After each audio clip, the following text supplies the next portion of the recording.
So we're still kind of looking at implementation stage here. So let's kind of look at like the downfalls of database implementation.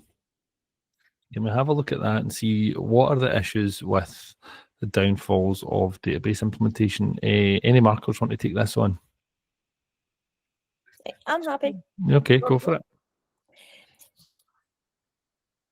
So the main thing that we have is that what is missing is evidence that the database matches the design. So like pupils are showing a working database, but they're just like assuming that the design that they've done is enough to show that that's how they made it. But really, the people should be kind of like including SQL code. So here's the code, here's the design, and kind of showing off that both of them match. Exactly. Yeah. I'm actually surprised that that's a pitfall. I would kind of expect most people to include that anyways.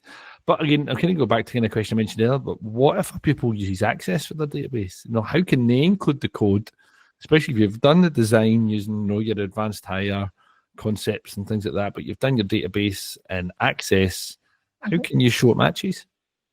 Well, you're not often going to get match, especially when you go to proprietary software like that. So what we need to do is, if you're in something like Access, the screenshot of the design view, and we all know where that is, that's enough to show that it matches. Now, while Access might not say varchar, what we need to be aware of is physical versus conceptual. So what we mean by that is, of course, is that your design, your conceptual, there are some things that you have to change when you go to the physical and you actually do the creation. Yeah, so, that's fine. And we are aware that happens, that things can be different, but the design has to be the advanced higher SQL data types. Okay. Yes, it might be a bit different at implementation. No, I get that. That's great. Okay, is there anything else that people need to look out for when implementing databases? Oh, this I'm going to sound terrible. This is the bugbear. We see their amazing query design. We see the query inside the code. We even get screenshots of some of the queries working, but what we don't get is the befores, and we don't get the afters. So we'll just see here. They'll show us an update afterwards, but we didn't see what the data looked like prior. So you kind of can't see the effect of the query then if they're only giving you half the picture. You kind of need to see the database before the query runs, after it runs, then you can kind of see the difference. That's it. That's exactly what we need. Everything that they're showing us, we need we need befores and we need afters so that we can compare and see that they're working. Okay, I'm really glad you told me that, because I can imagine like a lot of people's miss that out, because that will take them quite a bit of time to kind of gather that evidence up. So no, great. Thanks for letting me know that. That's amazing. No problem. Okay.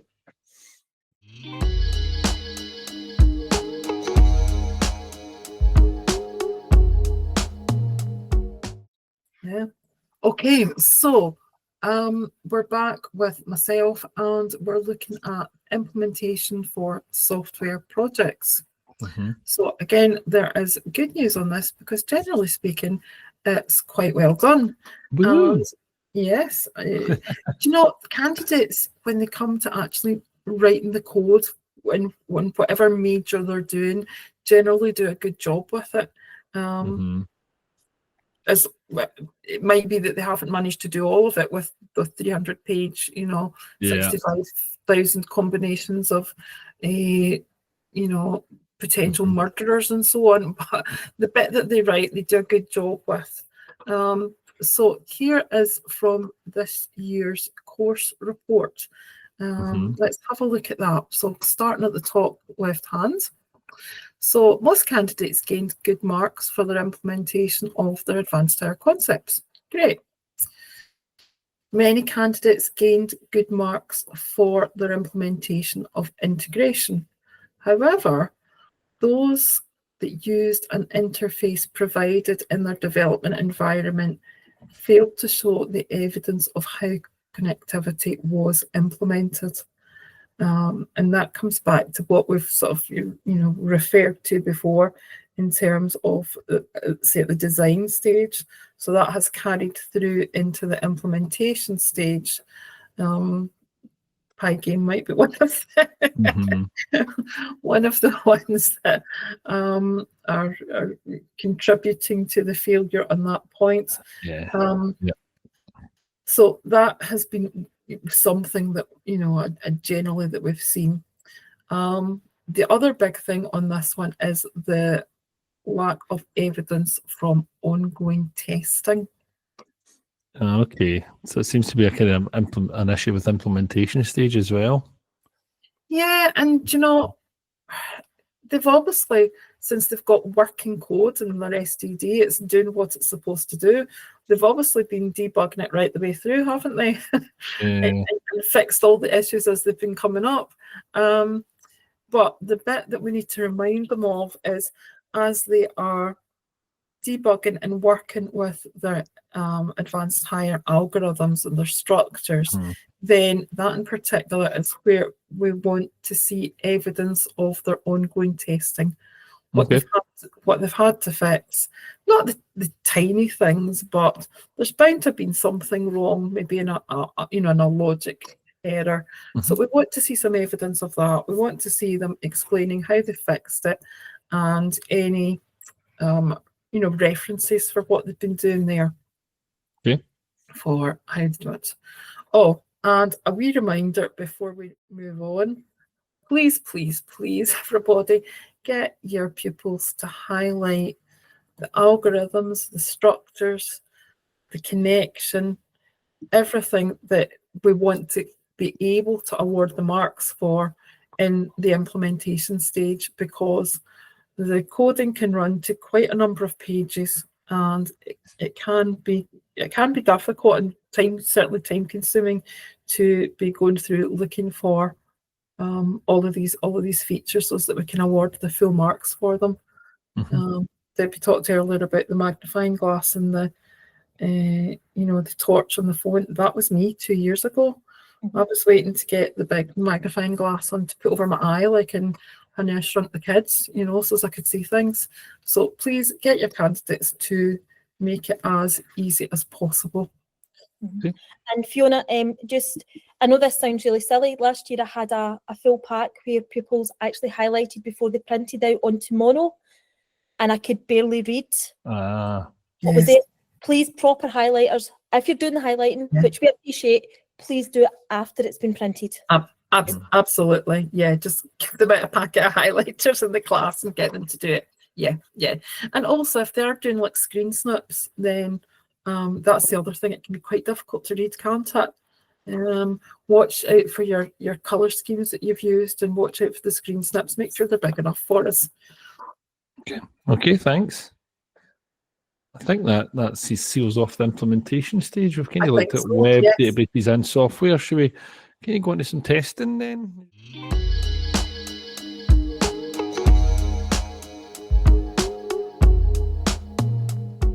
For some of the considerations for testing, and again, I've come back to the course report from this year. So highlights there.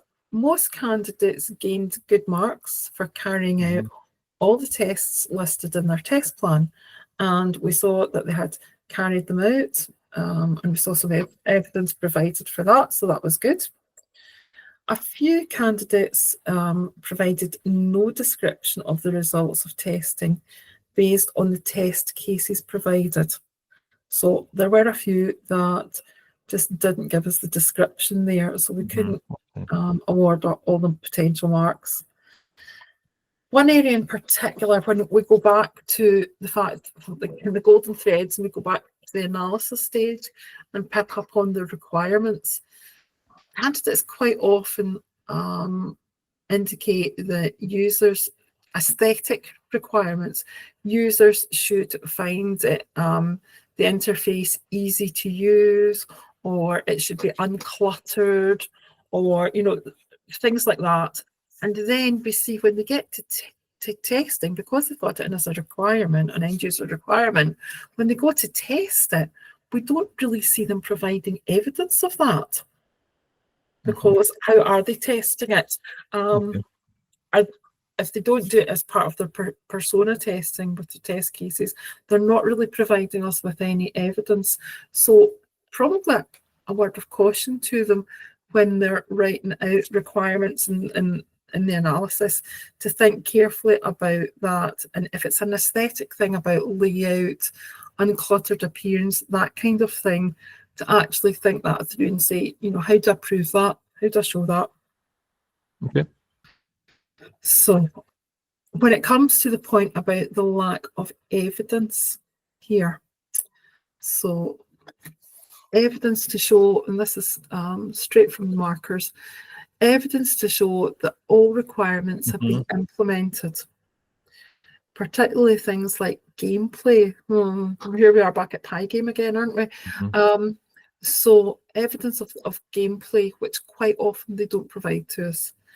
Evidence showing final totals or the final scores that they don't provide, they don't show us. Application of their advanced higher algorithm, their query results, so what Debbie was talking about that earlier, the before and after results, their input validation error messages that we spoke about at the design stage, where they hadn't given us the details of what they would be, and then in fact they don't give us evidence of what the error message actually displayed. Okay. And authentication error messages. So basically a lack of detail of all of these things. Okay. Now, other things that have come up in feedback from markers, there has been a failure to use the functional and user requirements as the basis for their test plan. However, candidates have definitely been improving for the past few years with that. We used to see that as being quite a common thing, that it wasn't used, but in terms of like markers reports and things, the feedback getting communicated back has generally been quite well adopted, I think. So we have seen more and more that are advised for making your requirements into, you know, a list, number them potentially, and then that becomes the basis for the test plan. Yeah, it's really easy for us to use then, and it's easy for the candidates, for the pupils to produce it as well, isn't it? Yeah, and that will tie in with the golden threads thing as well. Kind of just got those functional requirements just going through the whole project. So, and why not testing as well? Yeah, no, definitely. Yeah, and that we can tie in with their test data.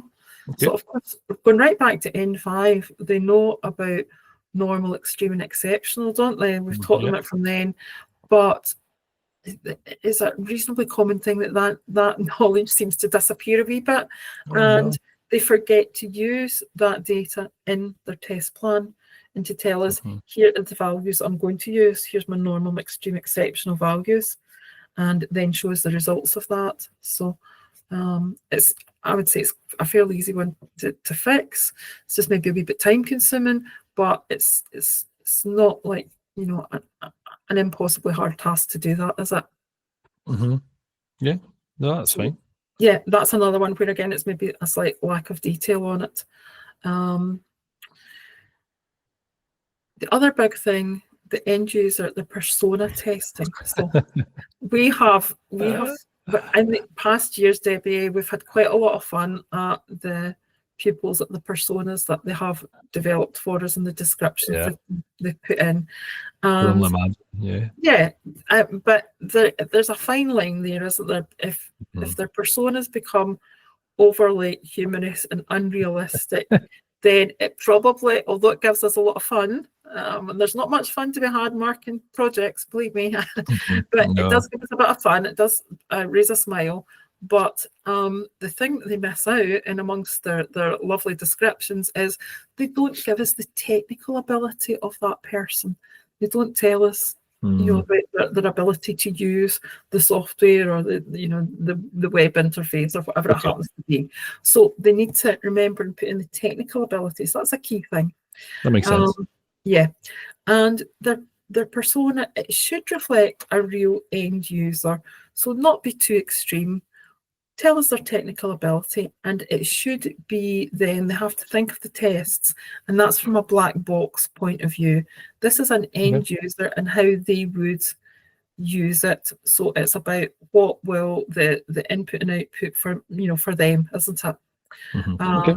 So they need to mix their persona then with a list of tasks that the end user would be expecting to carry out, that end user, the 55-year-old divorcee that likes to play online games or whatever it happens to be. So to make sure that they've got that level of detail in it. A reminder that they don't then, that is instead of separate end user testing, because again, we have seen a few candidates include that and have that separate, but that's what the persona is for. That is for testing it as if you were the end user. Okay. So basically, overall, the goal in for that, for the persona, is test it as if you were the imagined end user. Make sure you've got a list of well-defined tasks, and make sure that that aligns with the persona's ability, the person's perceived ability, and what they want to do. Okay, brilliant. Thanks for going over testing there. No, that was great. Okay. Yeah, if I have a look at a kind of evaluation.